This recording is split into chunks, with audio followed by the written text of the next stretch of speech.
Salut à tous et bienvenue sur webgirondin.com pour les top flops de ce match entre Caen et Bordeaux. Victoire de Caen 1-0. Alors bon, très clairement, je ne vais pas passer 50 ans à développer sur les joueurs. On va répéter encore une fois les mêmes choses, hein, tout ce qu'on répète, tout ce qu'on se dit dans les top flops, dans les joueurs par joueur, ce que disent les gens sur les forums, sur Twitter, tout ça. On est tous à peu près d'accord, même si on a quand même des divergences, mais voilà, on répète, on répète, on répète. Je vais juste dire une petite chose, c'est qu'à l'heure actuelle, on a des joueurs qui, bon, par exemple sur ce match, il y a eu allez, 20 bonnes minutes, 30 bonnes minutes, c'était pas trop mal. Au final, on prend un but sur une action, une des rares actions canaises, donc grosse fébrilité. Et à côté de ça, ben, je suis en train de me poser la question si ces joueurs-là, est-ce que c'est qu'une question de combativité ou est-ce que c'est pas une question de niveau, tout simplement, de niveau de jeu. Et ça s'englobe aussi la combativité. Donc, moi, je vois qu'à l'entraînement, il y a des jeunes joueurs qui poussent derrière. Il va peut-être falloir établir une concurrence avec eux, les faire jouer, quoi, les faire jouer. Je pense au petit Carrick, à Koundé, à Verdon qui fait des bons entraînements à mon sens, Chouameni qu'on voit aussi.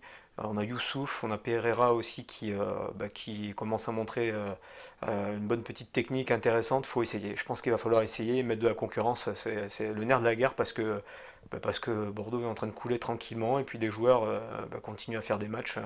Encore la première mi-temps ça allait, mais la deuxième, excusez-moi, mais c'est une purge sans nom quoi. C'est une souffrance de voir un football pareil. C'est ni fait ni à faire. C'est des passes complètement en contretemps. Voilà, j'ai pas de mots, ça me manque, vous voyez, si vous aurez qu'à compléter sous les top flops en disant ce que vous avez pensé, notamment au deuxième mi-temps. Bon, allez, c'est parti, on passe sur les joueurs. Costil, eh ben, écoutez, encore une fois, mais, on va dire qu'il n'y peut rien. Voilà, une tête de Santini. Santini, c'est sûr qu'il a le temps de faire sa tête. Le ballon passe au-dessus de Costil, il le voit passer. Bon, je dirais pas que c'est un flop, parce que c'est quand même difficile de dire ça. Je suis pas à sa place, je sais pas à quelle vitesse va le ballon. Bon, mais ce qui est sûr, c'est qu'il n'a pas pu l'arrêter. À droite, on a Youssouf Sabaly. Là, par contre, je vais dire flop, encore une fois, dans la lignée de ses prestations depuis le début de saison, comme face à Marseille. On voit que des ballons perdus, très peu de passes réussies. C'est un niveau technique qui est à des années-lumière de celui qu'il avait l'année dernière. Je ne sais pas si c'est une très bonne chose pour lui hein, d'être devenu international sénégalais parce qu'il va faire beaucoup d'allers-retours. Est-ce qu'il est fatigué? Je ne sais pas, mais là, il me donne l'impression d'être déjà cuit. Et d'avoir un manque de lucidité dans ses passes. Donc pour l'instant, ça continue d'être un flop. De l'autre côté, Théo Pelnard, encore une fois, un flop aussi. C'est dommage, c'est un joueur qui est sérieux aux entraînements, mais ça ne suffit pas pour exister en Ligue 1.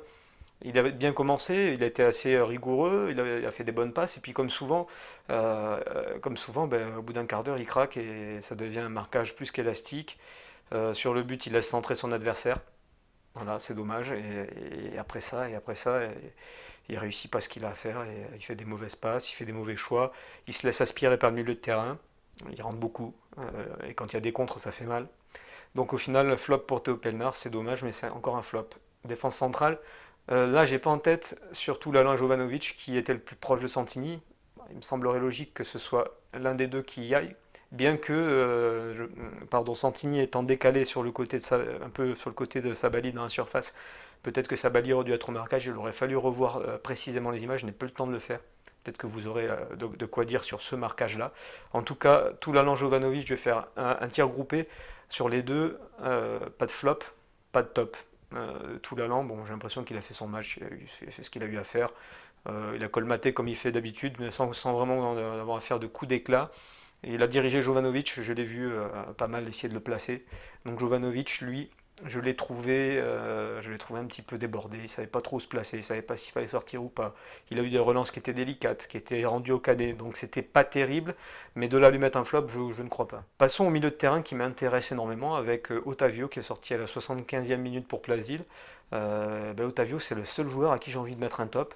Il a fait deux tacles engagés mais parfaitement sur le ballon, dont est en première mi-temps sur Kouakou. Alors je veux donner un top à Kouakou parce que c'est extraordinaire, mais franchement, mais bravo Kouakou le Canet pour cet art du spectacle, pour cette façon d'arriver à faire croire qu'on a une blessure à la cheville et d'en arriver même comme ça à se mordre le poignet, c'est extraordinaire. J'ai rarement vu une aussi belle comédie, donc sur le tacle d'Otavio qui était magnifique, qui ne le touche même pas avec le deuxième pied.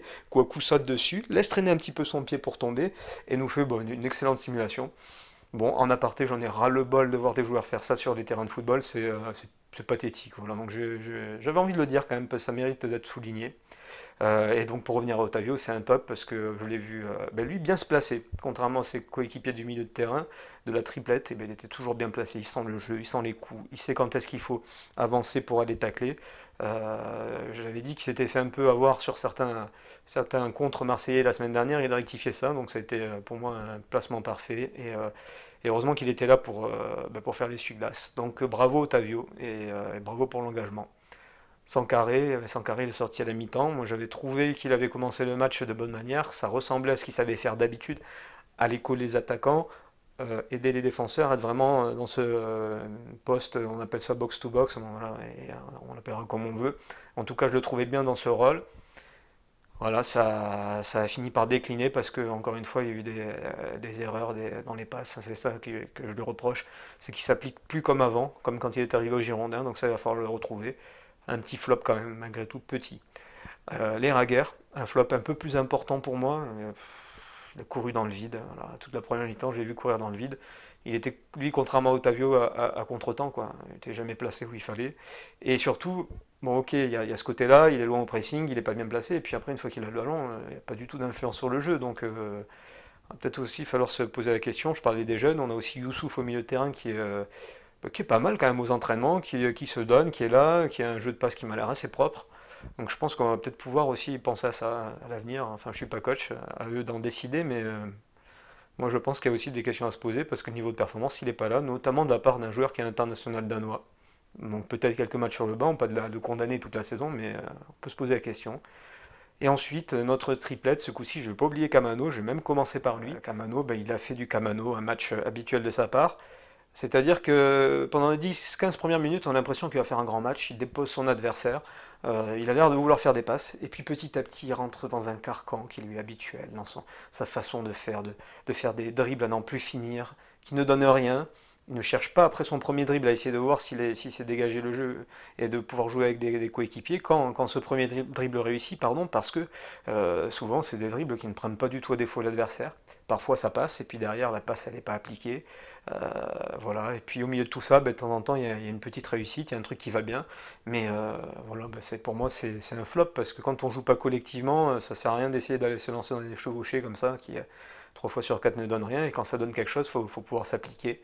Bien qu'il aurait pu, je pense, bénéficier d'un penalty au début du match, et on va aussi parler de sa frappe sur la barre. Pour moi, ça c'est d'aucuns diront que c'est pas de chance. Pour moi, je suis désolé, quand on est seul au point de penalty et qu'on tire sur la barre, il y a peut-être des questions à se poser sur l'application qu'on doit mettre dans la frappe. Donc, bon, mais c'est un flop. Alors, on va passer à Malcolm de l'autre côté. C'est un flop aussi pour moi.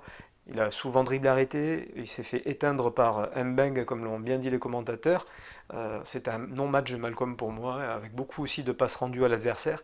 Et surtout des coups de pied arrêtés qui sont tirés à mi-hauteur. Alors, c'est pas possible de faire monter les défenseurs centraux si c'est pour à chaque fois tirer des coups de pied arrêtés qu'on peut dégager au pied ou facilement de la tête. Donc, voilà, là aussi, il va falloir se remettre un petit peu en question, arrêter de se croire trop bon et trop fort, parce que c'est peut-être ça aussi le problème de ce joueur qui a effectivement des qualités énormes, ou des bonnes qualités. J'exagère peut-être un peu, j'ai pas envie de rentrer non plus dans ce truc en disant, en l'encensant comme on fait beaucoup trop.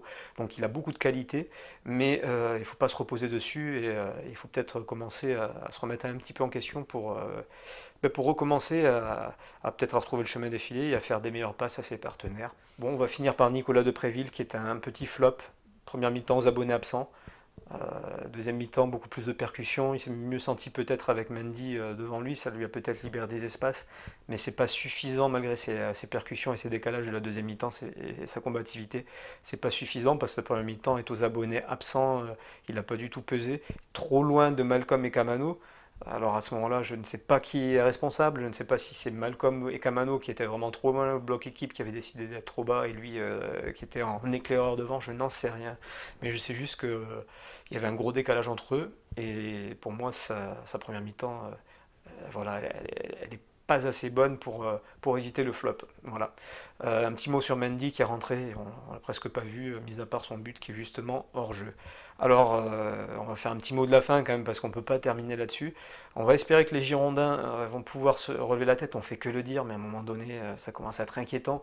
Il y a les adeptes du 4-4-2 dont je fais partie. Je préférerais essayer de voir cette tactique-là parce que je trouve que c'est contre-productif ce football au milieu de terrain avec Sankaré, Leraguer, Otavio. Ça commence à se marcher sur les pieds, j'ai l'impression que c'est usé, usé, encore usé.